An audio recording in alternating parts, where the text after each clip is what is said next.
Le départ est imminent.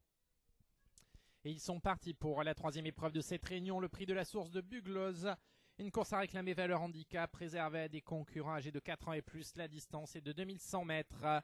Kazakroz à l'extérieur. Vetrov, le numéro 10, a pris le meilleur départ et va donc se porter en tête avant d'aller aborder le premier tournant de l'épreuve. Le 8, Incitatus également est bien parti et intègre le groupe de tête.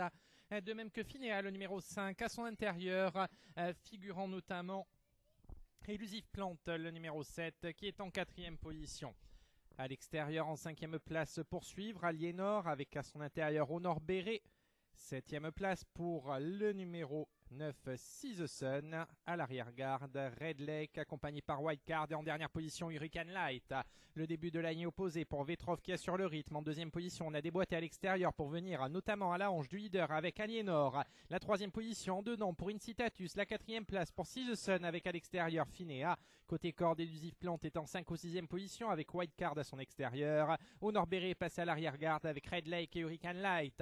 Bientôt la fin de la ligne opposée sous un bon rythme que Vetrov anime les débats et ce depuis le départ. À l'extérieur en 2e position figurant Aliénor. La 3e position toujours à l'intérieur pour Incitatus. La 4e place pour Élusive Plante avec à l'extérieur Wildcard qui va se rapprocher également en compagnie de Finéa. Seize Sun vient plus loin et à l'arrière les deux mêmes, à savoir Red Lake et en dernière position Hurricane Light côté corde.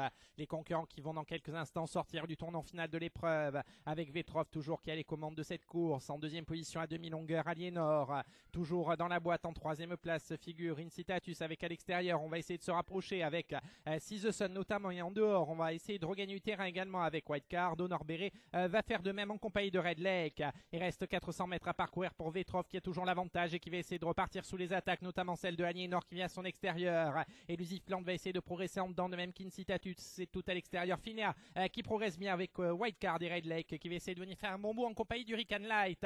Mais Vetrov sous son petit poids a toujours l'avantage maintenant, environ 200 mètres du but. Il va essayer de contrer l'attaque de Wildcard dans le final avec également Finéa entre ces chevaux-là. Le petit poids avait raison. Vetrov s'impose ici de bout en bout. La 2e place pour Finéa qui conserve le premier axe ici aux dépens de Wildcard, 3e.